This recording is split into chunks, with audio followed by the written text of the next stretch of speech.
De acuerdo, entonces hoy corresponde continuar con el estudio del Evangelio según Marcos y nos habíamos quedado en el capítulo 6, ¿no es cierto? En el versículo 6 y cachito, parte, en la parte B, digamos, ¿ok? Entonces, la primera parte es importante para conocer esta segunda parte. ¿Por qué? Porque, como ustedes comprenderán, antecede. ¿No es cierto? Entonces, esta primera parte básicamente, y según lo veremos en las Biblias en nuestras Biblias que tengamos por ahí, lo pondrán o lo suelen titular como rechazo de Jesús en Nazaret, o rechazo de Jesús de su propia tierra, o alguna cosa por el estilo.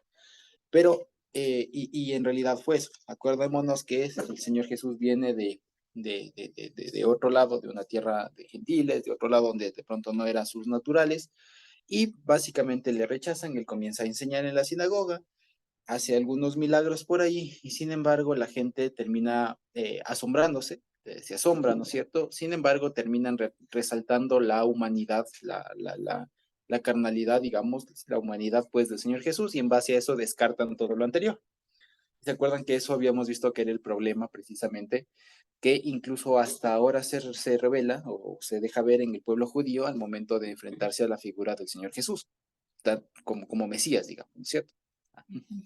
Entonces, fíjense ustedes, ahora, y esto precisamente nos enfrenta a un problema que es más de fondo y que sobre el que quisiera precisamente conversar en esta noche a propósito de, y si es que nos da el tiempito para avanzar un poco más sobre la historia o este paréntesis que abre después el escritor de Marcos respecto de la muerte, la decapitación de Juan Bautista, Juan el Bautista, ¿no es cierto?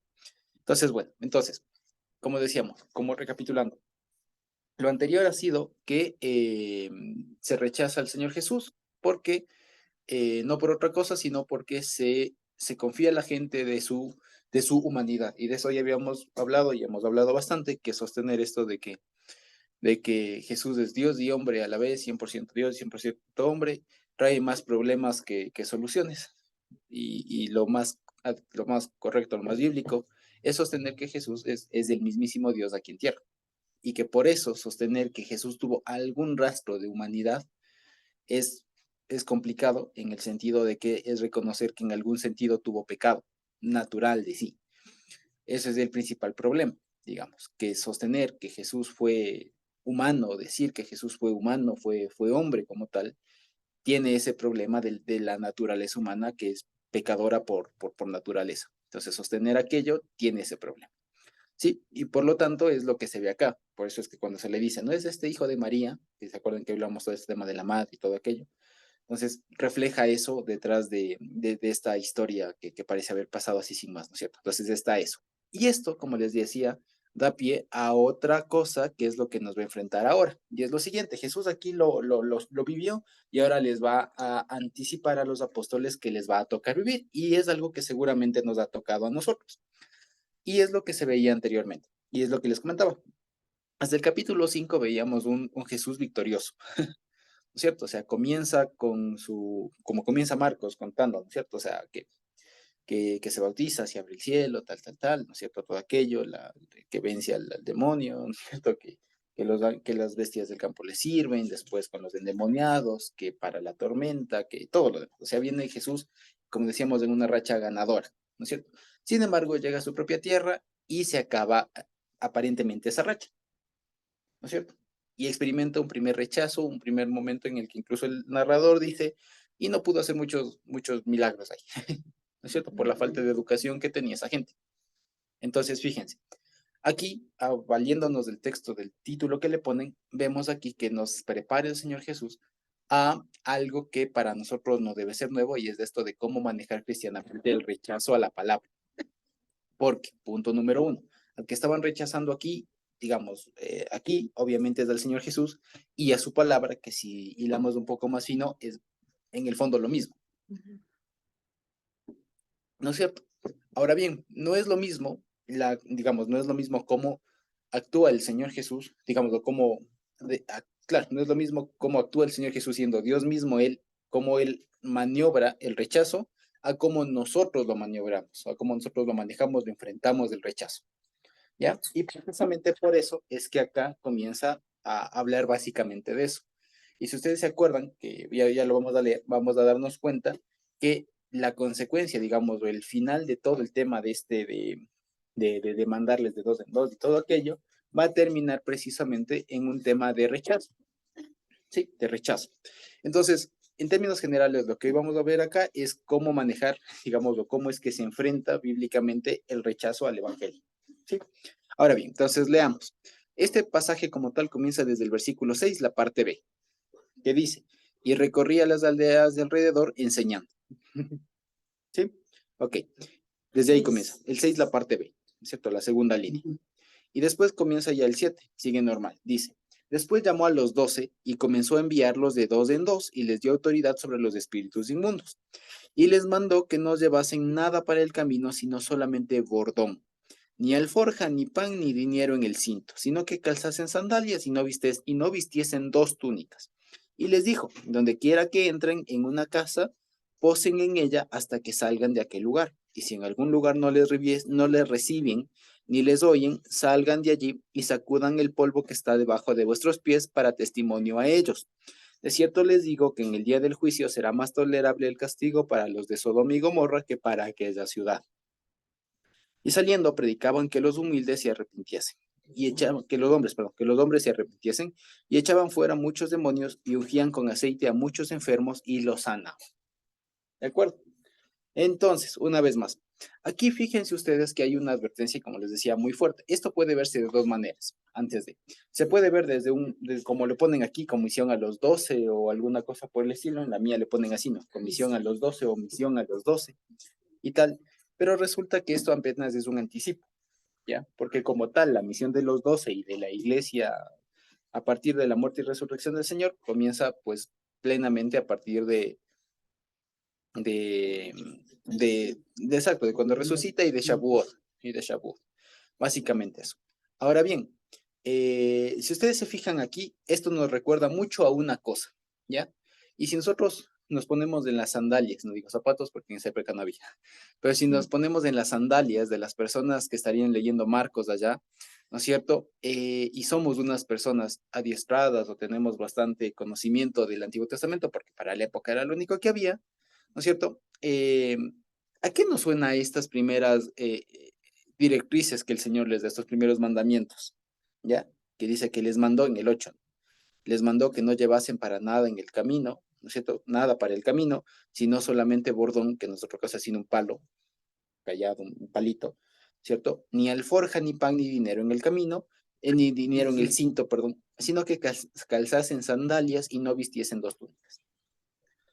Si nosotros quisiéramos relacionar esto con alguna situación relatada en el Antiguo Testamento, ¿a cuál se nos lleva a la mente, digamos, a cuál es ineludible acudir? Al Cuando desierto. salieron de Egipto. Muy bien. ¿Alguien se acuerda del versículo? Éxodo. Éxodo Éxodo, por ahí. ¿cuánto? Por ahí. Entre Génesis y Deuteronomio está. ¿Es cierto? Exacto. No tanto cuando salieron, bueno, también hace recuento a la salida por el tema del bordón, del palo, porque precisamente era la señal, como les decía, salgan ustedes cuando celebran Pesaj, ¿no es cierto? Les decía, salgan ustedes vestidos, ataviados, ¿no es cierto? Preparados, amarrados del cinto y con el bastón en la mano, ¿no es cierto? Por un lado. Y por otro también hace referencia precisamente, como ya lo vimos, a todo el trajín que tuvieron los hijos de Israel en el desierto, especialmente por allá, si no estoy mal, en el capítulo 29, puede ser el versículo 15 de Deuteronomio, y también hay otra parte en Números, en donde les dice, ni tu vestido se envejeció, ni tu calzado, tal. Ya, que si no estoy mal, es Deuteronomio 29 algo. Sí, 29:15 por ahí. Si alguien lo puede ver, de pronto nos puede ayudar confirmando. Pero la palabra clave es de esto, ni tu vestido se envejeció. Así que si de pronto le buscan, pueden buscar con envejeció o alguna cosa así. En todo caso, nos hace referencia a eso. Y solo acordándonos de esta idea principal, ¿no es cierto? ¿A qué se refiere esto? ¿A qué nos hace, cuál es la enseñanza obvia, digamos, evidente sobre eso? Por esto de que durante estos 40 años tu vestido no se envejeció y todo lo demás.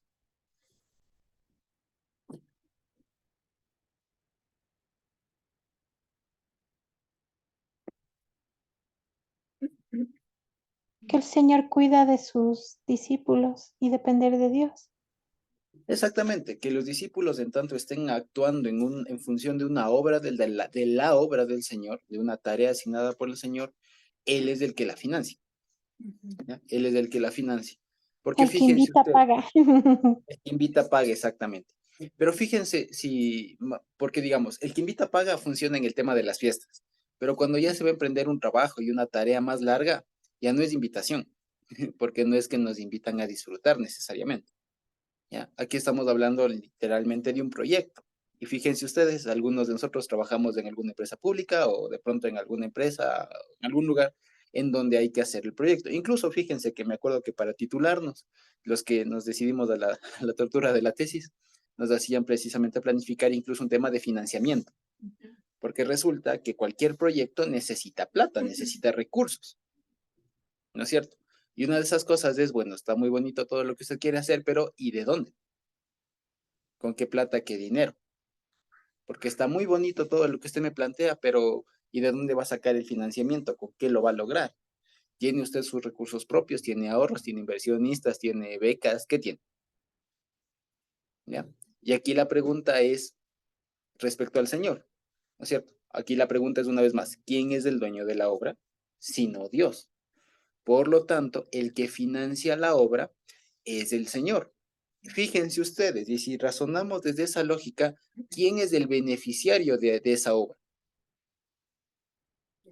El Señor, es Dios mismo el beneficiario. Por lo tanto, ¿en qué nos convertimos todos nosotros? Sí. En siervos, en encargados de ejecutar lo que Él nos haya encargado, ¿no es cierto? Por lo tanto, nosotros, ¿qué mérito o qué rédito esperamos? Aquel que el Señor nos dé, ¿no es cierto? ¿Y qué nos viene a dar? La vida. No, o sea, ¿qué nos viene a dar para desarrollar eso? No la recompensa de, o sea, de qué insumos nos presta, ya materialmente, no tanto de la palabra. Porque sí, pero más allá de eso, o sea, ya ya cuando ponemos en la tierra, porque de conocimiento no se vive. ¿Me explico? O sea, si fuera solo por conocimiento, Pablo no salía de Jerusalén. ¿Me explico? O sea, el barco que tomó costaba. ¿Me explico? Depende de los recursos Exactamente. económicos, alimenticios, lo que Exactamente. necesitemos Pero hay comprar. un criterio que debemos tener en cuenta, ¿ya? Y es lo Sustento y siguiente. abrigo. Sustento y abrigo. Exactamente. ¿Y qué es esto de Alimento, sustento y sustento. abrigo? ¿Qué es esto de sustento y abrigo? Más que lo necesario, lo suficiente. Lo justo y necesario. Lo justo y necesario, más que lo justo y necesario es lo suficiente. Porque si ustedes, y fíjense ustedes que esto incluso se puede tomar como un mecanismo de vida incluso, ¿ya? A veces lo que uno pretende es, como se suele decir, ¿no? Y está bien apuntarle a la perfección, a todo aquello, pero cuando vemos ya en la práctica, se maneja mucho la vida en términos de suficiencia, ¿ya? Por ejemplo, ¿qué sería lo ideal en un estudiante? ¿Qué sería lo ideal? Que apruebe todo con 10, con 20. Pero ¿con cuánto se aprueba? Con 7. Con 7, con 6, dependiendo, con 8, no sé. O si es que sobre 20, con 18, con 17 o con 16, no lo sé. ¿Qué es eso del 8, de la nota mínima? ¿Qué es eso? Lo suficiente. ¿Me explico? Entonces, fíjense, es lo suficiente. ¿Ya? No es una forma de verlo, también es lo mínimo. O sea, menos de eso ya no pasa. Como calificaban antes, muy buena, buena, suficiente, insuficiente. Exactamente. Ya, regular y tal. Entonces, fíjense que la palabra que quisiera que nos quedemos o la idea que está detrás de todo esto es lo suficiente. No se necesita, como otro criterio sería, o semejante sería lo necesario. Otra es lo imprescindible. O sea, aquello sin lo cual no anda la cosa. Ahí está en Deuteronomio 8, ¿era, ¿no es cierto? No, Deuteronomio 29, También. 4 y 5. Ahí está, como dice. Pero hasta hoy Jehová no os ha dado corazón para entender, ni ojos para ver, ni oídos para oír. Y yo os he traído 40 años en el desierto, vuestros vestidos no se han envejecido sobre vosotros, ni vuestro calzado se ha envejecido sobre vuestro pie. Exactamente. Eso es lo uno y lo otro también está en Deuteronomio mismo, el capítulo 8, versículo 9, si no estoy mal. que la idea es la misma. Durante todo este tiempo, su ropa, su calzado no se envejeció. Ya, y fíjense ustedes, si nosotros nos planteamos, porque de pronto yo les comparto lo que he podido vivir, porque en algún sentido el Señor me permitió estar en un ámbito medio académico y todo aquello, y resulta que los académicos tienden a morirse de hambre. Ya, tienden a morirse de hambre y cosas por el estilo. Entonces lo que buscan es quien les pague, o sea, como todos buscan de qué vivir. Y ahí es cuando uno se da cuenta de eso, precisamente, que de buenas ideas no se vive, que de una u otra manera en este mundo se necesita un financiamiento, ¿ya? Y precisamente en todo eso aprendí que lo que se tiene que apuntar, digamos, o lo que se tiene que estar uno satisfecho, digamos, en cuestiones materiales, ojo, es que se tenga lo suficiente, lo necesario. Entonces, fíjense ustedes, uno preguntaría, uno humanamente pensando, si a un empresario actual, supongamos, ¿no? Al que ustedes quieran, de los empresarios más grandes, ¿no? Que haya, el que ustedes quieran, le encargasen, supongamos, ¿no? Que Dios viniera y le dijera, ¿sabes qué, fulanito o fulanita? Te encargo el proyecto llamado iglesia. ¿Me explico? Ya. Dado que vos tienes los recursos, tienes todo lo necesario, imagínense el proyecto que armaría una empresa de esa. ¿Me explico? ¿Buscarían qué? Tecnología de punta. ¿Me explico? Las mejores cosas, que no sé, desarrollar un software, que esto, que el otro y tal, tal, tal, tal, tal, tal. O sea, se montarían una infraestructura enorme, ¿no es cierto? Para poner en marcha todo aquello. ¿No es cierto? Un edificio y todo aquello. Pero fíjense ustedes lo que el Señor hace, que lo más hermoso que es básicamente poner en marcha toda su iglesia, todo su pueblo, la empresa más grande, ¿no es cierto? Materialmente en esta tierra lo hace descansar en lo básico, en lo suficiente. O sea, fíjense, si yo le mandara, ya les digo, encargado a alguien, o sea, a poner una sucursal, por así decirlo, de Microsoft, ¿me explico? Ya de una empresa así, pero enorme, mundial, ¿no es cierto? No le dijera yo, oye, verás, cómprate un terno, o cómprate una parada, y un par de zapatos y ándate.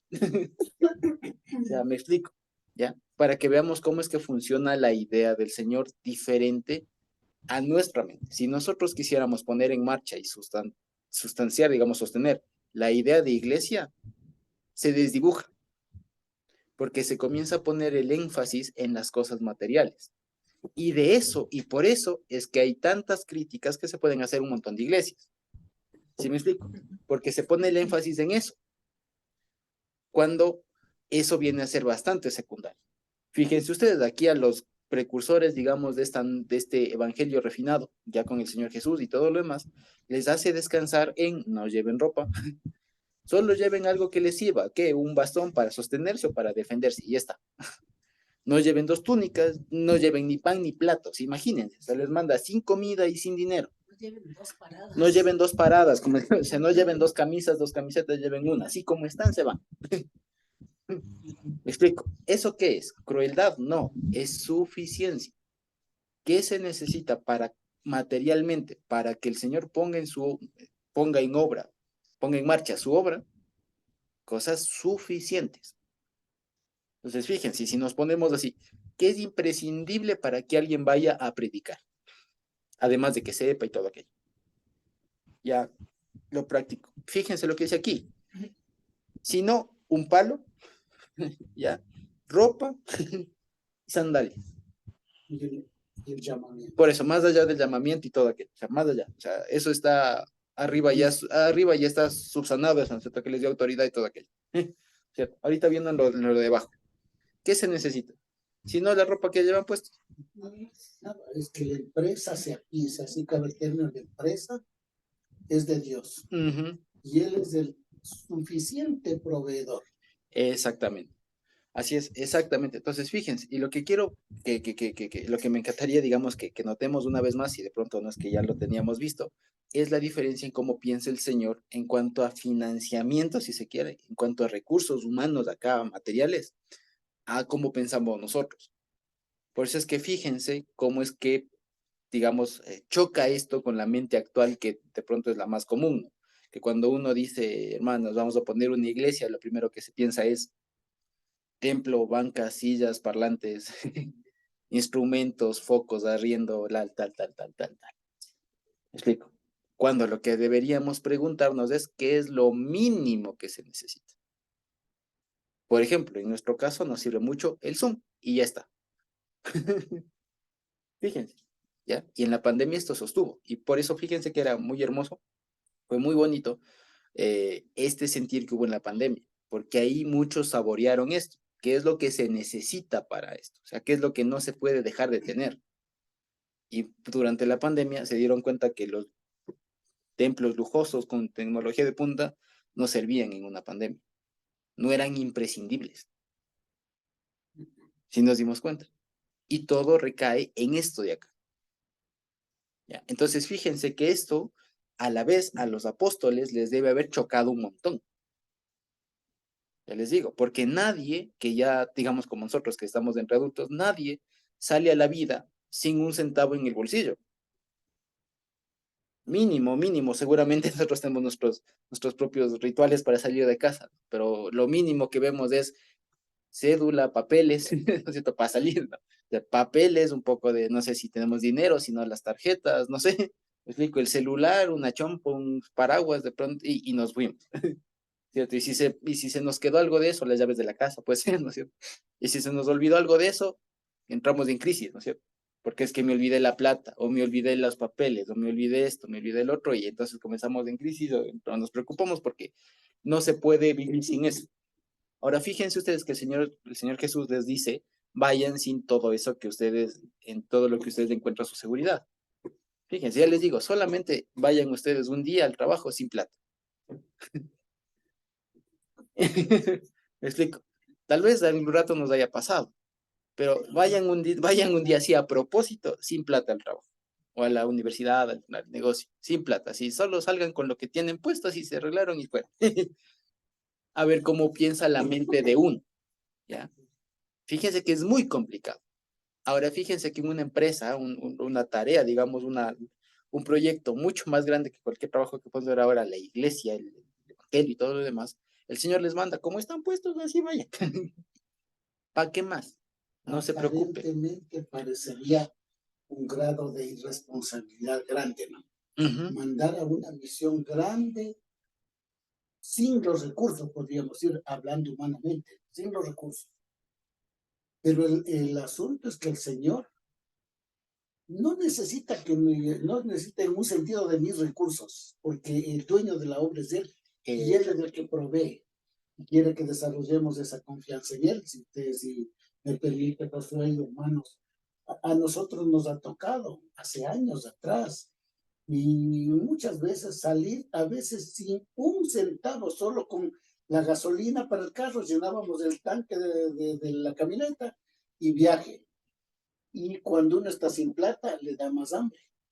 Entonces ahí, con hambre y con todo, a veces decíamos, bueno, ya ni modo, tenemos que aguantarnos así, pero Dios es proveedor, y un día que teníamos tanta hambre porque no habíamos comido todo el día, y en la tarde estábamos con un hambre enorme, vamos de Ambato para arriba a visitar a un hermano, y cuando entramos estaba la esposa, dijo, vengan los santos del Señor que está preparada la comida. Nosotros nunca le dijimos nada. Y allí había de lo mejor de la comida. Y cosa que al sentarnos allí, realmente lloramos de ver la bondad de Dios, cómo suple. Entonces sí podría decir que salir a la obra del Señor, que el Señor nunca le va a abandonar a uno. Exactamente. Él va a proveer para todo. Así es, exactamente. Entonces, fíjense lo que quería decir, ¿no? Y en estos tiempos es algo muy importante para nosotros, especialmente por este tiempo que ahora en el Ecuador estamos pasando, y que entre paréntesis es curioso porque es raro que alguien diga, es raro que nuestros gobiernos digan que vivimos en crisis, ¿ya? Porque vivir en crisis no es crisis, por el concepto de crisis. Crisis es algo emergente, es algo, ese rato, es una crisis, es un momento de algo muy específico y temporal. Pero decir que alguien vive en crisis no es crisis. ¿Me explico? Entonces, por eso es que cuando nuestros gobernantes y demás dicen, es que el Ecuador está en crisis, bueno, si así venimos desde los últimos 100, 250, 20, 30, 10, 5 años, ya no es crisis, es que así vivimos, es que así estamos, es que esa es la vida, ¿no? Entonces la crisis a eso sería otra cosa, ¿no? Pero ¿cómo para decir? Entonces, resulta que fíjense ustedes, lo que estamos viendo acá es una contraposición entre la mentalidad humana y la mentalidad divina, una vez más, que pone los ojos de lo importante y que pone los ojos, ya lo vamos a ver, que no pone los ojos en las cosas materiales, que es en donde nosotros, nuestra humanidad, tiende a poner, tiende a poner, a priorizar el tema de recursos, de dónde, del cómo, del cuánto y de dónde. Me explico, eso es secundario. Y comencé precisamente por aquí, porque resulta que, fíjense que ahí es donde también choca un poco, e incluso de pronto hemos tenido tal vez alguna experiencia, algunos o todos nosotros, en el sentido de que no es garantía de tener todos los recursos humanos, ¿no es cierto?, de que la cosa va a salir bien. Ahora la pregunta es ¿por qué? Y eso es lo que de pronto muchos se plantean y a donde muchos incluso apuntan, ¿no? Ya van a tener un templazo, una tecnología Wi-Fi, no sé, luces, unas bancas cómodas, butacas, ya ni siquiera bancas, no butacas, o cosas por el estilo. O sea, apuntan a eso o a tener, qué sé yo, misiones aquí y acá, y, o sea, me explico, o sea, las cosas materiales, quiero decir, ¿no? O sea, templos, edificaciones, que hay el templo, que la escuela, que no sé qué, me explico, todas aquellas cosas materiales, ¿cierto? Y a veces fracasan o incluso puede ser que sean un éxito económico, pero habrá que ver en lo espiritual, y es precisamente por eso, porque la real perspectiva donde están las cosas es en lo otro, que es en lo que siempre hemos hablado nosotros, y es en lo que mi papá llamaba el llamamiento, ¿cierto? Otra forma de llamarlo esto es la capacitación, digamos, o la autorización, si ustedes quieren, o la ordenanza que el Señor dé a las personas. ¿Me explico? Porque fíjense, hasta este momento el Señor, según el relato de Marcos, no les dejaba intervenir a los discípulos, sino es a partir de aquí que les da autoridad, les da autorización, si se quiere, para que ellos a su vez puedan comenzar a hacer todas las cosas que después terminan haciendo, que en este caso es predicar a los hombres, ¿no es cierto?, el arrepentimiento, ¿no es cierto?, y después de echar demonios y hacer algunos milagros, básicamente. Pero fíjense ustedes, ahora, ¿por qué les decía esto? Porque aquí el Señor anticipa una cosa que también es muy cruda, es muy, muy fuerte, y es que con el Evangelio la probabilidad de éxito es mínima. ¿Ya? Es mínima, porque resulta que vamos a vender, ¿cómo se dice esto? Vamos a vender peinillas a calvos. No sé si me explico. Es lo que básicamente el Señor dice, yo les envío como ovejas a lobos. Es eso, o sea, vamos con todas las de perder. Vamos siendo luz a las tinieblas. O sea, vamos siendo, ya les digo, pescaditos a los tiburones. Ya, o sea, vamos siendo así, vamos siendo ese contraste de presa y depredador, digamos, o sea, de un entorno adverso. Ahora, ya les digo, viéndolo desde esa perspectiva. Ahora, por eso lo importante, y por eso comencé desde lo material, para que veamos que eso pasa a segundo plano si no está bien cimentado lo primero. Que lo primero es que fíjense lo que dice en el versículo 7. Entonces, ahora que vimos que lo material, lo que nosotros pensaríamos que es lo que hay que preocuparse, ¿no es cierto?, de manera primordial, no es en realidad primordial, sino es secundario y eso se va solucionando según lo que se tenga que hacer y porque Dios mismo va dando, ¿no es cierto? Lo importante sí es lo previo, que dice que Dios llamó a los 12, o sea, si ustedes quieren, ahí está el tema de llamamiento, ¿no es cierto? Y comenzó a enviarlos de dos en dos y les dio autoridad. Entonces, si ustedes se fijan, aquí hay tres verbos o tres acciones que hace el Señor que básicamente son lo mismo, ¿ya? Que está lo que decíamos, fíjense, el llamamiento, ¿ya? Que no es lo mismo que la autoridad que el Señor les da para enviarles, ¿cierto? Si Dios les llama, les envía, y es lo mismo que darles autoridad. ¿Me explico? Hay un triple paralelismo ahí. El Señor les llama, ¿cierto? Si les llama es para enviarles, y para enviarles les da autoridad. Entonces, fíjense que es un paralelismo de cascada, ¿cierto? Es como que les llama, eso conduce a que les envíe, y eso conduce a que les haya dado autoridad. Entonces, si uno no tiene este punto de partida, lo otro se desdibuja. Y es más, Incluso, fíjense ustedes, por eso es digamos, ahora, digamos. Entonces, pues, cuando uno o cuando el Señor le permite a uno, a todos nosotros, hacer una parte de su obra, que dicho sea de paso, la parte de la obra, aquí en este caso se evidencia en el ir a predicar a lugares en donde no se ha predicado antes, ¿no es cierto? Pero no es la única forma de hacer la obra del Señor, porque si así fuera, muchos habrían muerto sin haber hecho la obra del Señor, porque nunca salieron a predicar. Y eso ya nos hace ruido, ¿no es cierto? Entonces, esta es una faceta, una cara de hacer la obra del Señor, pero que como es la más evidente, en donde se puede evidenciar más los puntos, digamos, fuertes, álgidos de la práctica, es que nos sirve como ejemplo precisamente para aprender cómo es que esto mismo pasa en otros entornos. ¿Ya? Es decir, para que de pronto ampliemos, y si es que no lo habíamos hecho ya, ampliemos el panorama y no pensemos que al Señor solo se le sirve predicando, o al Señor solo se le sirve, no sé, haciendo obra misionera o en un templo, en una cosa por el estilo, ¿ya? Este es apenas un ejemplo de lo que cómo el Señor utilizó a sus apóstoles para su obra, pero no es del todo. Hay muchas otras cosas más. Y ya les digo, si no planteémonos esta cosa, imagínense a alguien que nunca tuvo la oportunidad simplemente de salir a pararse a la esquina, ¿cierto? A predicar o alguna cosa por decir. No podríamos afirmar, ay, esa persona no sirvió. Esa persona no hizo la obra del Señor. ¿Me explico? No, porque esto que están haciendo los apóstoles es una de varias formas que el Señor tiene para que se les sirva para hacer su obra, pues, ¿de acuerdo? Sin embargo, esta es una de las más claras en donde se evidencian más aspectos álgidos, ¿no es cierto?, que vamos a enfrentar todos al momento de servirle al Señor. Por eso es que se pone de ejemplo. O sea, Dios pone siempre un ejemplo muy fuerte que abarque más aspectos para aprender lo más que se pueda de ahí. Y si de aquí lo sacamos y lo vemos para los padres, para los hijos, para, qué sé yo, para la enseñanza, para las misiones, para un montón de cosas, me explico, para esposos, para más, es exactamente lo mismo. El punto de partida es que el Señor haya dado la autorización. Si el Señor no da la competencia, la autorización, todo lo demás es en vano. ¿Ya? De hecho, de eso va precisamente el Salmo ¿cuál es? 127, ¿puede ser? ¿Pueden verle? Este que dice que si el Señor no edifica la ciudad. En vano edifican. ¿Ya? ¿Pueden verle?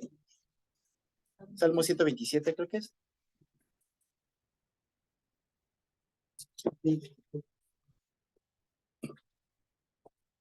Salmo 127, si no estoy mal. ¿Leo? ¿Cómo dice? Dice, si el Señor no edifica la casa, en vano trabajan los que la edifican. Si el Señor no guardare la ciudad, en vano vela la guardia. Por demás es que os levantéis de madrugada y vayáis tarde a reposar, y que comáis pan de dolores, pues que a su amado dará Dios el sueño. He aquí, herencia del Señor son los hijos, cosas de estima, el fruto del vientre, como saetas en mano del valiente, así son los hijos habidos en la juventud. Bienaventurado el hombre que llenó su aljaba de ellos, no será avergonzado cuando hablase con los enemigos de una puerta. Exactamente. Ahora, no es un estudio sobre el Salmo 127, pero lo que sí les puedo anticipar ahí es que ese salmo es interesante porque lo que termina diciendo esto de que si el Señor no edifica, en vano edifican los edificadores, y el Señor no guarda, en vano tal. Y después, si ustedes se fijan, termina enlazándolo con los hijos. Yo les pregunté qué tiene que ver eso. El asunto es esto, está hablando de acá. En vano trabajan, en vano se llenan de hijos, si es que no hay la competencia antes. Básicamente es la misma idea. Entonces, fíjense, aquí es lo mismo, diríamos, en vano sería que ustedes tengan un montón de sandalias, un montón de alforjas, un montón de bastones, un montón de cosas, si antes del Señor no les ha capacitado, si antes del Señor no les ha llamado, no les ha enviado y no les ha autorizado. ¿Ya? No les ha dado la potestad, la autoridad. ¿Sí? Eso básicamente es lo que dice. ¿Ya? Ahora, ¿por qué todo este énfasis? Entonces, si ahora sí lo podemos resumir, es tan importante lo uno como lo otro. Porque Dios no solamente se encarga de dar el llamamiento, el envío y la potestad. En la potestad viene el tema de conocimiento y todo aquello. ¿Me explico? O sea, en esta parte es todo el tema del software, como decían, ¿no es cierto? sea, la autoridad, el conocimiento, tal, todo aquello está en esta primera parte que el Señor lo da. Ahora, ¿qué pasaría una vez más? Ahora pongámosle a un apóstol Pablo, por así decirlo, que el Señor le envía, le llama y tal, y le dice, bueno, pero no tenemos plata, Señor. ¿Me explico? Porque a la larga, como les digo, los viajes en barco costaban. No es que por ser el apóstol Pablo le daban gratis, le daban bono, le daban viaje de ida y regreso, ¿no es cierto? O porque era ya de la tercera edad, alguna cosa. Tal vez cuando fue preso viajó gratis, pero de ahí las demás costaban. Ya, o sea, me explico. Siempre, aunque sea una cosa mínima, pero hay un gasto. Y lo que queremos decir es que el Señor Jesús, el Señor, cuando envía o cuando nos pone al frente de alguna cosa de una nueva empresa, siempre nos da lo necesario, lo suficiente. ¿Ya? Entonces, fíjense, aquí viene la analogía, entonces. Si el Señor considera que lo suficiente para que los discípulos, los apóstoles, vayan a difundir su obra era la parada que estaban puestos, ¿ya? ¿Me explico? Significa que eso es lo suficiente. Y haciendo la analogía, significa que si yo voy a ser esposo, si yo voy a ser padre, si yo voy a ser, qué sé yo, trabajador, jefe o lo que sea, ¿no es cierto? Significa que Dios me ha dado lo suficiente para desarrollar. ¿Ya? Lo suficiente. No les digo, les ha dado un montón, porque no necesariamente es así. Nos ha dado, al menos, por decirlo así, lo suficiente. Menos de ello no nos ha dado. Nos ha dado lo suficiente, y por eso fíjense ustedes que siempre, por ejemplo, a mí me preguntaban cuando recién nos casamos con la Jessie, a muchos se les hacía, especialmente en mi trabajo, les decía, pero estás muy joven, sé qué, que no sé cuánto. Y claro, ahí uno se enfrenta con la pregunta en el mundo de, bueno, ¿y entonces cuándo estás listo? Porque si no es ahora, ¿cuándo? Porque si no ahorita estás muy joven, después estás muy viejo, después, o sea, ¿cuándo es la edad? ¿Cuándo es y cuándo se le pasa y todo lo demás? Y el asunto es que ahí se aprende, ¿cierto? Antes de darle la palabra a Nati y a Nico, se aprende precisamente esto, criterio de suficiencia, de cuándo estás suficientemente preparado para, ¿ya? Cuando está al menos suficientemente preparado para ser esposo, para ser padre, para ser jefe, para ir a trabajar, me explico, o para tener alguna cosa, digamos, o para lanzarse a comprarse un carro, una casa, me explico. O sea, cuando está suficientemente preparado, ¿ya? Y aquí fíjense, el Señor les da al menos, les digo, lo suficiente. Que si nos ponemos a pensar así, más allá de esas cosas, lo que está viendo ahí es que el Señor nos da, ya en la práctica nos vamos a dar cuenta que nos ha dado incluso más que lo suficiente. ¿Ya? Que nos vamos a dar cuenta que nos dio más que lo suficiente, pero al menos para comenzar fue lo suficiente, al menos lo suficiente, ya les digo, al menos, o sea, lo que quiero partir de esto es que no nos metamos en la cabeza de pronto una cosa así como que no, es que para hacer esto necesito un montón, y no, hay que ver qué es lo suficiente, y ténganlo por seguro que el Señor siempre va a tener y va a suplir lo suficiente para comenzar la obra. Y según se vaya necesitando alguna cosa más, el Señor la da. ¿Sí? Y cada uno de nosotros seguramente podamos contar testimonios de aquello. ¿Sí? Natita, Nico. Hola, Josuecito, hermanos, buenas noches. Quería compartirles una historia de hace años que escuché a una hermana del extranjero y bueno, un montón se me han olvidado, pero esta historia me parece también muy oportuna en este momento que tú compartes. Ella decía que cuando era jovencita le habían dicho que, o sea, tal vez ella sintió el llamado de ir a predicar a las naciones, de formar iglesias y todo. Entonces dice que ella se casó y tuvo 3 hijitos seguidos. 3 hijitos, entonces dice, mientras arreglaba su casa, veía a sus 3 pequeñitos ahí, sintió la frustración y le preguntó al Señor, pero tú no me dijiste que vaya a las naciones, que yo iba a formar iglesias. Y dice que de pronto, o sea, que ella sintió la voz del Señor casi audible, diciéndole, ¿los ves? Aquí está, esta es tu iglesia. O sea, son tus 3 hijos, esa es tu iglesia, esa es tu nación, son tus naciones. Entonces, a ella se le había dado tener la competencia de ser mamá. O sea, en ese momento, tal vez nosotros nos es dado, es alguna otra competencia, pero que no la podemos ver tal vez, o que nos sentimos frustrados porque no cabemos en los ejemplos grandes de los apóstoles. Pero en estas pequeñas cosas me vino a mí a la mente esta historia, ¿no? Y que a ella le llenó de como de más allá, que su llamamiento era a sus hijos, a sus 3 pequeños hijos. Y así fue, y dice que los formó en el Señor, y esa fue como su iglesia. Eso, amados. Exactamente. Fíjense, sin ir muy lejos, el caso mismo de Abraham, fíjense ustedes. Ya, me explico, o sea, sin ir muy lejos. El mismo caso de Abraham, el Señor le prometió que de él saldrán como las estrellas del cielo. ¿Cuántos vio él? A Isaac y tal vez a unos nietos. Ya, si somos optimistas, a unos bisnietos. ¿Ya? Pero no vio las estrellas del cielo. ¿Me explico? Sin embargo, Dios le dio la competencia para lo que le correspondía. Porque una cosa es lo que nuestra mente entiende, y otra cosa es lo que el Señor nos quiere mandar a hacer efectivamente. Y lo que nosotros debemos saber es lo que dice acá. El Señor nos da la competencia para lo que nos manda, y para eso mismo nos provee de lo que se necesita. No más, no menos. ¿Ya? Así de sencillo. Sí, yo quería compartirles, hermanos, que hace un tiempo atrás había una hermana, esposa de un hermano, y ella pugnaba, pero así siempre, y decía, pero yo quiero ser pastora para servir al Señor, quiero ser pastora. Hasta que llegó un pastor muy centrado y le dijo, ¿tú quieres ser pastora? Sí. ¿Cuántos hijos tienes? Tengo 4 hijos y un esposo. Esa es la iglesia que Dios te ha dado. Trabaja con ellos. Trabaja con ellos. Porque a veces uno piensa que la obra del Señor es solo salir a evangelizar, a predicar, a enseñar. Esa es una parte, ¿no? Porque bien puede ser que un padre pueda ser un gran sacerdote en el hogar, puede hacer un buen testimonio en el trabajo, en la universidad, en el colegio. Uno puede ser un gran animador, digamos, de la gente que está tan desanimada, exhortar de pronto, consolar de pronto, y así tantas cosas que hay.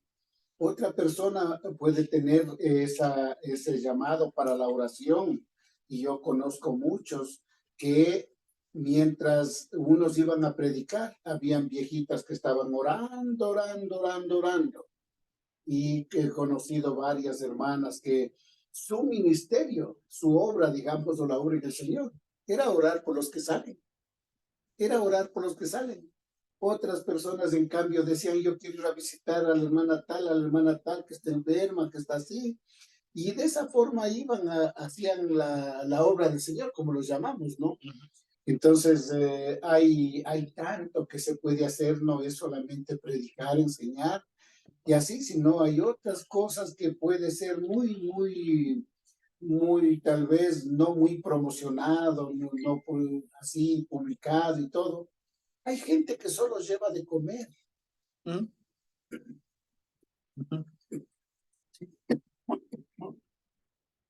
Uh-huh.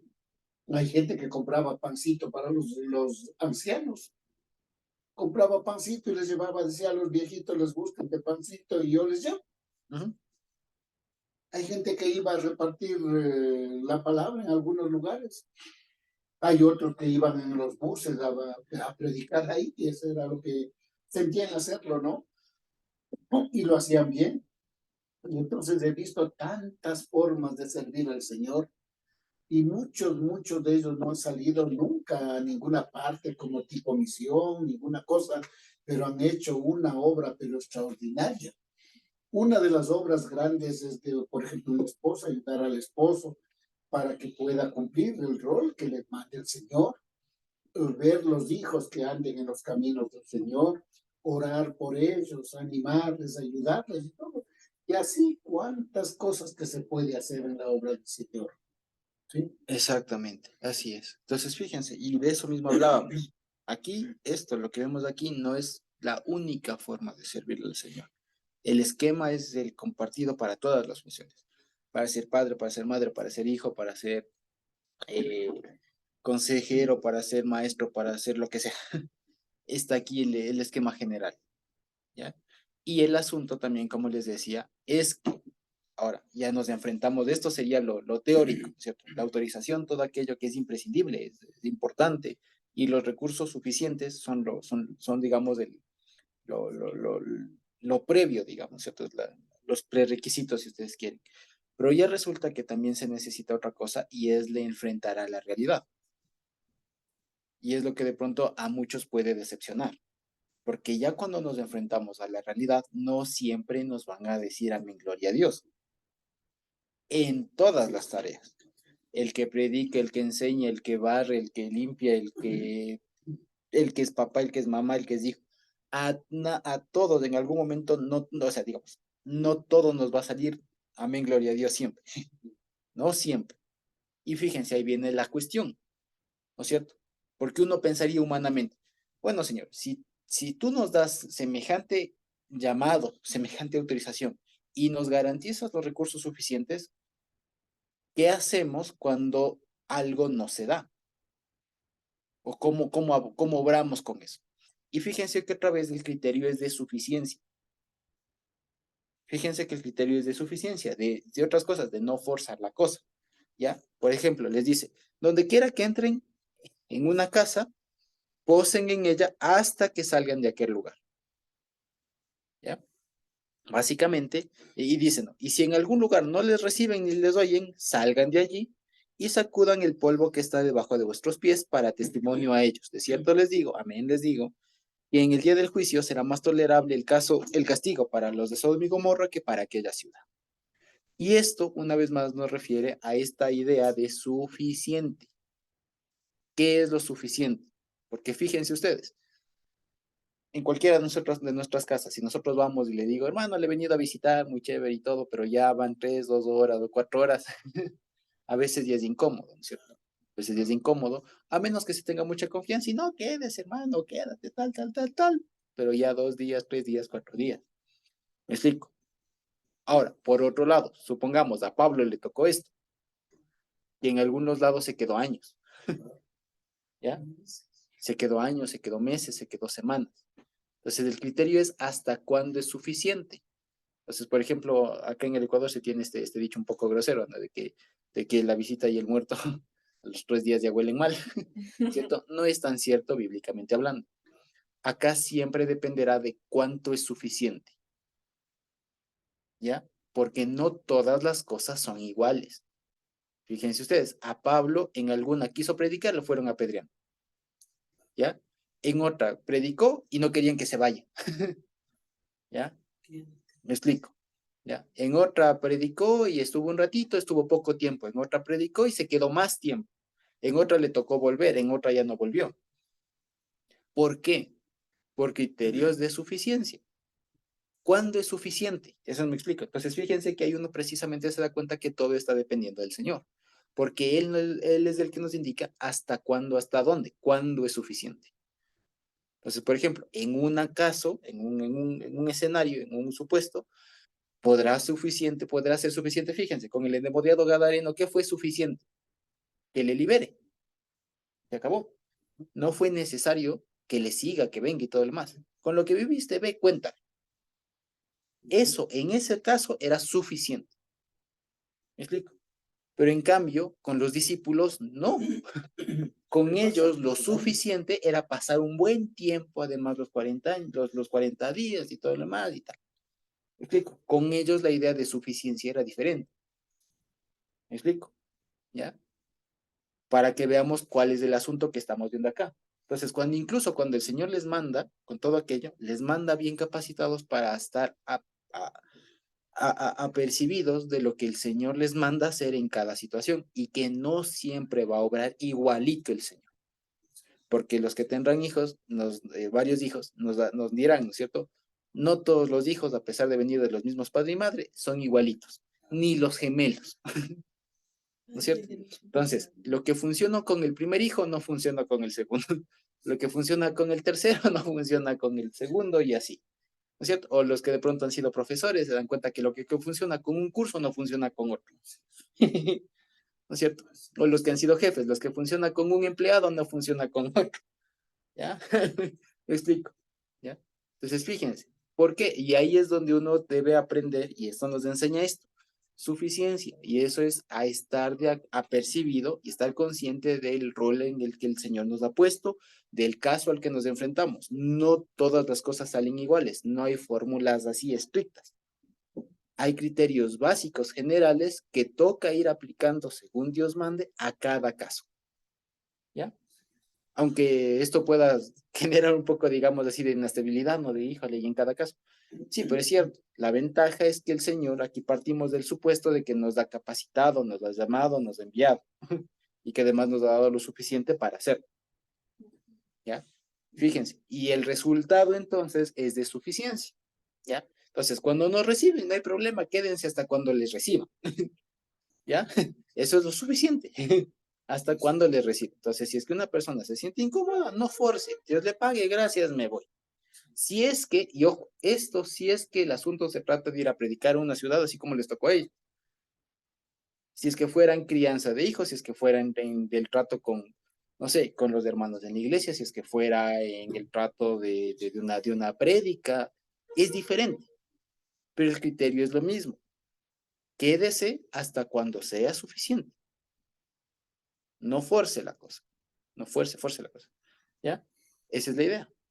¿Ya? Ya les digo, y estos criterios que vamos viendo aquí se aplican en los diferentes casos que nos tocan, como decía la notita, o mi papá, para los que barren, para los que enseñan, para los que presiden, para todos aquellos. Los criterios generales son los mismos, toca aplicarlos en los diferentes casos que nos ha tocado a cada uno de nosotros, en nuestras diferentes realidades. Porque si levantamos a ver todos los que estamos ahorita conectados, ninguno tiene la misma realidad que el otro. Ninguno, nadie. Ni aun los que tienen dos hijos, no tienen la misma realidad. ¿Ya? Hay diferentes sueldos, hay diferentes lugares donde se vive, diferentes experiencias, diferente esposo, diferente todo. Entonces no son las mismas realidades. Y por eso es que Dios nos ha dado la suficiente inteligencia, su espíritu, pues, para saber aplicar la palabra, su llamamiento y todo lo demás a nuestra realidad. Y hacer que eso funcione conforme a Dios manda. En eso está la habilidad que el Señor nos ha dado, digamos, que nos damos cuenta. Ahora bien, y ahora sí vamos a lo que, para ir finalizando, ¿no? Lo que decíamos desde un inicio. Y resulta que en algún momento, con todo y todo, algo no va a salir bien. ¿Qué se hace en esos casos? Una vez más, el criterio es de suficiencia. ¿Por qué? Porque fíjense ustedes, dice, si en algún lugar en el 11, ¿no? Si en algún lugar no les reciben ni les oyen, salgan de allí y sacudan el polvo que está debajo de vuestros pies para testimonio a ellos. De cierto les digo que el castigo será mejor para su amigo Morra que para esto. ¿Cierto? Ahora, el asunto aquí, muchos han interpretado esto del sacudan el pie de el polvo de los pies, ¿no es cierto? Como, o sea, ni siquiera se lleven el polvo, como que despréndanse de todo eso, rechacen, límpiense, algunos dicen, ¿no? Como que ni siquiera se contaminen con el polvo del pie, del polvo de los pies, sacúdanse y váyanse. Incluso si nosotros vemos, y si nosotros hacemos si nos imaginamos por un momento haciendo ese ademán, digamos, saliendo de una casa donde no nos reciben, imagínense que yo voy y me sacudo el polvo de los pies así, se vería un poco grosero, ¿cierto? Ya, me voy y sacudo el polvo, sonaría un poco grosero. En realidad no es así. Hay un dicho en el Talmud, en la Mishnah, que estuve revisando precisamente porque llamó mucho la atención esto del polvo de los pies. Me acordé que cuando estuvimos viendo Mateo y llegamos a esta parte, lo mencionamos precisamente porque el hermano Eric lo dijo así de manera referencial en algún momento, que esto se refiere a dejar lo mínimo. Pero, y de ahí viene toda esta idea. Sin embargo, lo pude revisar un poco mejor ya con más fuentes y todo aquello, y resulta que hay una frase que se recoge incluso desde estas épocas, de la época del Señor Jesús, un poco después, ya, que había una frase que dice así, si me permiten, y me dan 8 días, les comparto.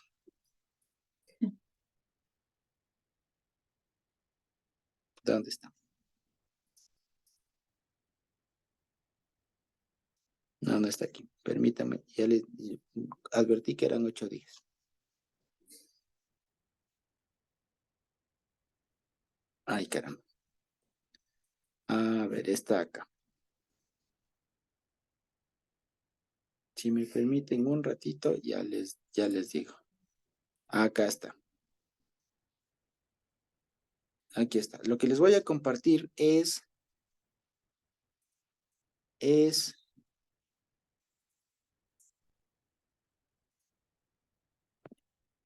un tratado que se llama Pirkei Avot, o el Tratado de los Padres, los Dichos de los Padres, que está en la Mishnah, ¿ya?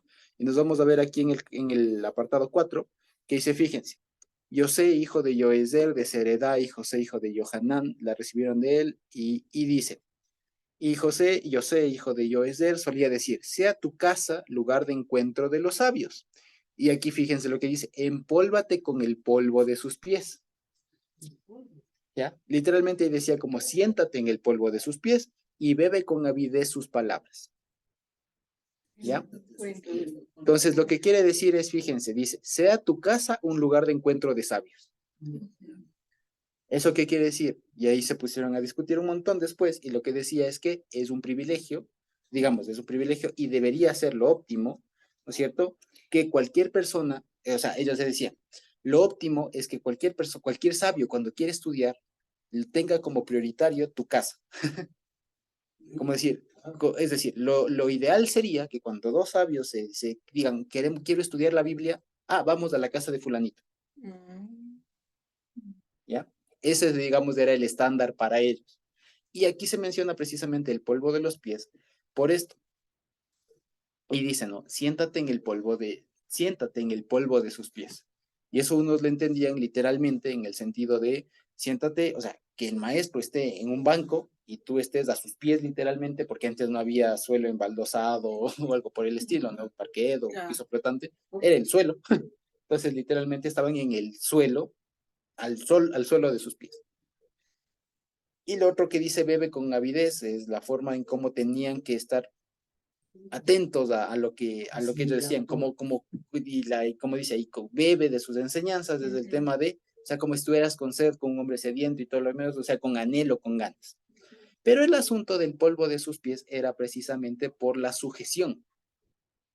Era por la sujeción, y el polvo de los pies hacía referencia a la enseñanza. O sea, el polvo de los pies, cuando dice siéntate o empólvate en el polvo de sus pies, preocúpate por envolverte, digamos, en todas esas minucias que va dejando el maestro. Entender. Exacto, o sea, en recibirle al maestro y aprovecharle, básicamente. Ya, o sea, exactamente, aprovecharle al maestro, enriquecerse, preguntarle. El polvo de los pies también hace referencia a lo menudo, a lo chiquito. Entonces, cuando decía, empólvate en el polvo de sus pies, es cuando tengas al maestro, siéntate a sus pies y aprovecha, pregúntale, aprende. ¿Ya? Esa es la idea. ¿Ya? Entonces, ahora fíjense lo que dice el Evangelio. Le dice en cambio a los discípulos. Ahora, fíjense que es por eso que hay un contraste con la tradición. La tradición le dice a la gente, fíjense, a la gente que tu casa sea preferida, ¿no es cierto?, para que sea un lugar de estudio de sabios. Y cuando el sabio venga, siéntate tú, dueño de casa, al polvo de los pies de ellos. ¿No es cierto? O sea, básicamente le estoy diciendo, tú, dueño de casa, preocúpate por estudiar, llama a los sabios y tú preocúpate de estudiar, de aprender. Ahora, ¿a quién le está dirigiendo aquí el Señor las palabras? ¿Al dueño de la casa o al maestro? Al sabio, que aquí en este caso los apóstoles van a ser los sabios. ¿A quién les dice? A los sabios. Y cambia el texto. Fíjense ustedes. No les dice, preocúpate tú, Pedro, que tu casa sea un semillero. No, le dice, tú preocúpate de que a donde tú vayas, aunque sea, deja el polvo. Que se deja una semillita. ¿Sí me explico? O sea, la tradición decía, dueño de casa, tú dueño, o sea, la dirección de la tradición estaba dirigida al que recibe, al dueño de la casa. O sea, era un llamado a abrir las puertas, a ser hospedador y tal. Aquí está dirigido al que enseña. Y al que enseña le dice, tú ve y da. ¿Ya? Y si no te reciben, igual le dejas el polvo de los pies. Les dejas la enseñanza. Igual le dejas la enseñanza. Y no lo mínimo, digamos aquí, y no cualquier cosa. O sea, le dejas el polvo de los pies. Que si nos damos cuenta con lo otro, era lo mejor. Déjale la palabra. O sea, déjale la palabra.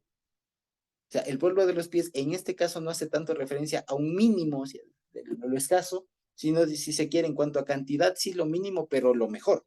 No sé si me explico. O sea, no le van a hacer, si es que voy a hacer en eso y no tengo chance de predicarle, pues le dejo la primicia, me explico. Claro. Lo En que ese sentido. podríamos decir, ¿no?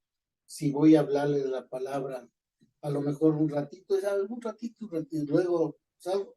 Bueno, no le puedo predicar todo, pero le voy a dejarle un versículo que sea clave, por eso. O le dejo una enseñanza, pero que englobe lo que es el amor de Dios, lo que es el evangelio. Exacto, el núcleo. Entonces, si yo tengo No, que, más conciso. exacto, si es que ya me rechazan y veo que no hay chance de quedarme ahí un buen tiempo, vea qué es lo esencial. Me explico. Y dejas el polvo de los pies. Eso es. ¿Sí me Por lo explico? menos dejar. Ya, Eso, pero no es eso. cualquier cosa, o sea, no es que va dejando, o sea, lo mínimo, así, como que cualquier cosa, ¿no? No, va dejando el núcleo, o sea, lo más chiquito, La esencia. la esencia va dejando, si se quiere. A eso se refiere. Entonces, fíjense que me encantó ver este contraste. El Señor, digamos, la tradición humana estaba enfocada al que recibe, o sea, estaban exaltando al maestro, ¿me explico? Porque el maestro, el sabio, es tan sabio que hay que aprovecharle, ¿me explico? Ya, que digamos, no está mal en ese sentido, ¿no? Pero como que le endiosaban mucho porque en esa época eran los únicos que sabían la tradición y todo aquello. Pero aquí, fíjense que el supuesto es diferente. El supuesto es que los maestros están dispuestos a hacerlo y que cuando no les abran la puerta, dejen lo mejor y lo mínimo, digamos así en ese sentido, lo más fácil posible, lo más importante, lo más fácil posible. Es diferente. Importante, pero entendible. Exacto, entendible que no sea un tema de que, bueno, o sea, si nos da chance, comenzamos desde el Génesis y todo aquello, me explico, pero tal vez no lleguemos a todo aquello. Y si menos si es que tengo resistencia. Si tengo resistencia, ¿con qué le voy a dejar? Me explico, dependiendo, ahí sí, ojo, dependiendo, Dios te bendiga, Dios te ama, o algún versículo, alguna cosa por el estilo, dependiendo del asunto, ¿no es cierto? Pero eso. Yo conocí un caso, ¿no? De los tantos, podría contar, de un señor no quería oír el evangelio, no en la casa, sino en la vereda. Y no, a mí no me hable de eso. Y él solo le dijo, nunca se olvide que Dios le ama a usted, que Dios murió por usted. Ya, se fue. A los tiempos el hombre daba testimonio, decía, ve, un hombre me encontró en la calle, yo no le quise oír, pero me dijo estas palabras que me llegó al corazón. Exacto. Eso es dejar el polvo. Exacto. Eso es dejar el polvo. En ese caso. Fíjense. ¿Ya? Entonces, no siempre será esa frase. Hay que dejar lo mínimo dependiendo del caso. Por eso les digo que fíjense que es importantísimo lo anterior. Pero aquí lo que se nota es que hay un rechazo, salgan de ahí, no se queden, no digan nada, y es todo lo contrario. Claro, o sea, cuando hay rechazo, porque aquí lo que de paso también le están anticipando es que no siempre te van a aplaudir. ¿Cierto? Cuando a todo lado te van a a Pablo le apedrearon, ya no a todos les van a recibir con besos y abrazos, ¿cierto? Cuando eso pase, deja lo mínimo, tampoco seas tan terco en quedarte ahí. O sea, si tienes que salir, sal. Eso fue lo que una vez nos pasó con una comunidad indígena de la Punga Umbla. Ahí están aquí y se les habló la palabra, se les predicó un poquito hasta que nos agarraron y nos arrastraron, hasta que nos dieron ahí y nos estuvieron a punto de quemar. Pero se les dio la palabra. Ahora hay una iglesia grande allí. Exacto. Ajá. Hay una iglesia grande allí. Exactamente. Entonces, bueno, no, uno siembra la semilla, el Señor lo hace crecer. Exactamente. Entonces, fíjense por eso lo importante de lo de arriba, ¿no? Y que también nos da un anticipo de lo que nos vamos a encontrar. En algún lado nos van a abrir y hasta querrán que no nos vayamos. Pero en otro lado no querrán ni que nos acerquemos. ¿Ya? Entonces, fíjense cómo el Señor enfrenta todo eso. Y ya les digo, y esto sirve para todos los escenarios posibles. ¿Ya? Si somos maestros, si somos educadores, si somos profesores, dije 3 veces lo mismo. ¿No es cierto? Si somos predicadores, evangelistas, si somos padres, si somos madres, si somos hijos, abuelos, nietos, jefes, trabajadores, para todo sirve esto. Porque ya les digo, este ejemplo que les puso aquí, que puso el Señor, fue aquel que el Señor escogió para dejar en claro las cosas más, digamos, para que quede claro los, las mayores posibilidades, digamos, que se pueden encontrar en estos asuntos. ¿Me explico? Ya, para que no digan, entonces solo cuando prediquemos me voy a preocupar de que el Señor me dé la autoridad, me dé lo necesario. ¿Me explico? ¿Ya? No, eso sirve para cuando uno es padre, hijo, todo lo demás. ¿Ya? Entonces, fíjense. Y además, y fíjense, por eso les digo, este es el ejemplo genérico para todos los demás casos, porque el resto es, y es lo que muchas veces se pasa, ¿no? ¿Qué pasa? Mi hijo le digo, y no me escucha. Se hizo ateo o alguna cosa por el estilo. Típico, o muy conocido, ¿no es cierto? ¿Ya? ¿Qué pasa? Y ahí con la madurez que nos debe caracterizar, lo que debemos decir es, tú hiciste tu parte. Tú dejaste al menos el polvo. Y de ti ya no depende el tema, porque el único que concede el arrepentimiento es Dios. Y esto puede ser, ya les digo, esto de pronto no duele mucho cuando es un ajeno, una persona que le veo por la calle, le pregunto, le predico, no me hace caso. Bueno, tal vez me insultará, me pegará alguna cosa, pero no duele como cuando es un hijo que no hace caso, cuando es la esposa la que no hace caso, cuando es el papá el que no hace caso, o sea, ahí duele un poco más.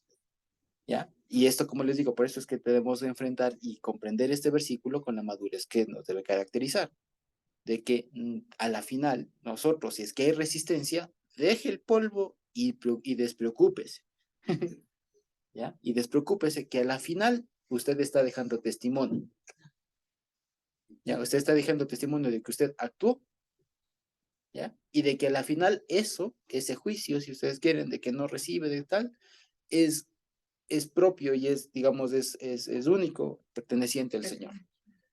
No es de nadie más, ¿sí?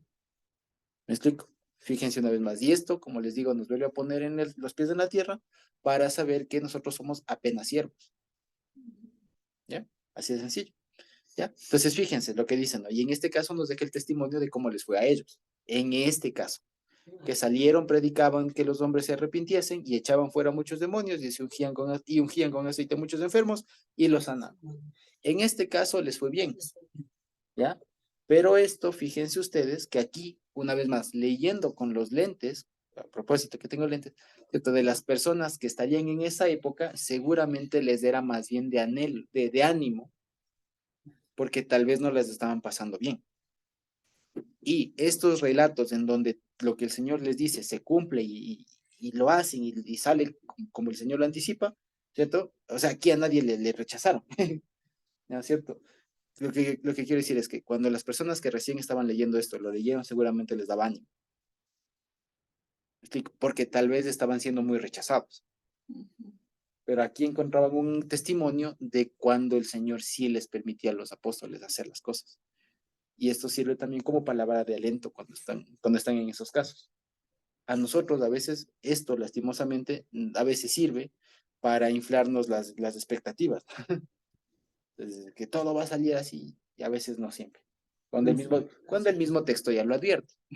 ¿No es cierto? Pero lo que quiero decir es que este texto se puede entender en ese sentido como un ejemplo genérico, digamos, qué sería, como un modelo, ya como un modelo al que debemos adaptarle a nuestras diferentes realidades, ya, partiendo de la competencia, de los recursos y de la realidad. ¿Me explico? Ya, eso es todo. Ya, si se quiere, ese es el resumen de todo. Hay que saber, digamos, diferenciar. El Señor nos dé los recursos, digamos, la autorización, la capacitación, todo aquello, los recursos suficientes y después que no nos llevemos una mala impresión de ya lo que nos toca en la realidad. Y que sepamos que nunca nos van todos a aplaudir, nos van a hacer bienvenidos, nos van a tratar bien, no. No. Muchas veces nos van a rechazar, pero ahí cobra sentido cuando dice déjale la palabra. Ya, exacto, usted deje el polvo, déjele las semillas. Exacto. Y salga y vaya. Y también es para formar el carácter de la gente, porque a veces como que a nosotros nos gusta que cuando predicamos todos nos digan que lindo, amén. Bueno, y otras veces no es así, pero no por eso no se siente derrotado, fracasado, ¿no? Ujú. ¿Por qué al Señor Jesús le rechazaron también, igual a nosotros? Entonces, no siempre la historia del trabajo y la obra del Señor es de éxito, éxito, éxito, ¿no? Ujú. También a veces le va mal y no por eso no va a sentirse, pero tan decaído que ya no voy más, que me voy mal, ya no salgo otra vez, ¿no? Todo lo contrario, seguir y seguir haciéndolo. Es Así es. ¿Qué hay de cierto que dice aquí que los envió de dos en dos y de este texto se cogen los testigos de Jehová y andan de dos en dos predicando? Bueno, ellos pueden interpretar como Ellos lo han interpretaron así, ¿no? Pero Ahora, sí es cierto, digamos, sí es cierto que es mejor el tema de una yunta siempre, ¿no? Siempre es mejor el tema de una yunta. Eso sí, siempre es mejor el tema de una yunta. Tanto más porque aquí también hay una razón que puede estar implícita, y es que las edades de los discípulos no eran homogéneas. O sea, había un jovencito Juan, y había un adulto Pedro, un jovencito Marcos. y a un jovencito Marcos y un viejo, qué sé yo, o sea, Mateo tal vez. ¿Ya? O sea, y había gente de todo, entonces seguramente también había un Timoteo, exactamente, entonces no eran como que toditos treintones o cuarentones, ¿no? Entonces había diferente gente, y cuando estás formando un grupo heterogéneo, un grupo diverso, la mejor forma de que se formen todos a la par es mandándoles en grupos, realmente, no mandándoles solitos. cuando les envían a los discípulos, a los 12 de dos en dos, se supone que ya aprendieron un montón de cosas estando con el Señor. Y les mandó, entonces ya a que prediquen. Claro, aquí, digamos, aquí el conocimiento teórico lo tenían, aquí están haciendo la prep, están haciendo las prácticas preprofesionales más o menos, alguna cosa así. Sí, porque todavía están con el maestro ahí, ¿no? No les tocaba enfrentarse. Una buena teoría hace una práctica. Ujú. Y la teoría se perfecciona en la práctica. Si es muy teórico, eso es que muchas veces tenemos, ¿no? Mucha gente que teoriza, filosofa mucho, escribe libros, no practica, ¿no? Dice, 20 libros, ¿no? Yo he visto muchas veces que teólogos han escrito libros que dicen de todo. Jamás han escrito a hacer una película.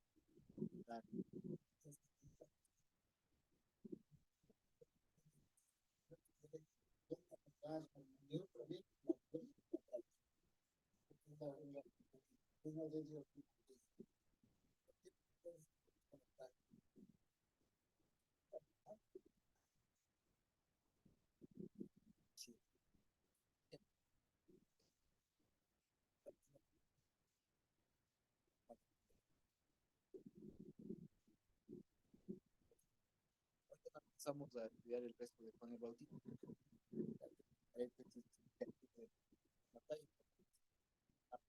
José, tal vez no se esté escuchando bien. ¿Los demás sí me escuchan bien? No se escucha bien, Josuecito. No sé, por ahí. Ahí, ¿Sí? ¿Está mejor? ahí está mejor. Ok, vale. Gracias. Entonces, bueno, les decía que ya no alcanzamos esta vez a ver lo de Juan el Bautista. Ya, sin embargo, creo que ha sido una buena parte que lo que el Señor nos ha permitido estudiar aquello. Ya, lo siguiente que vamos a ver es precisamente un paréntesis explicativo.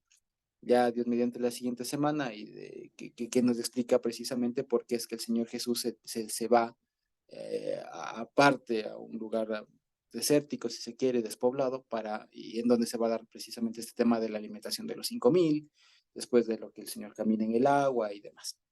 ¿Sí? Entonces, eso básicamente. Entonces, quizá tenemos alguna pregunta por ahí, y si no, podemos ir terminando por ahí.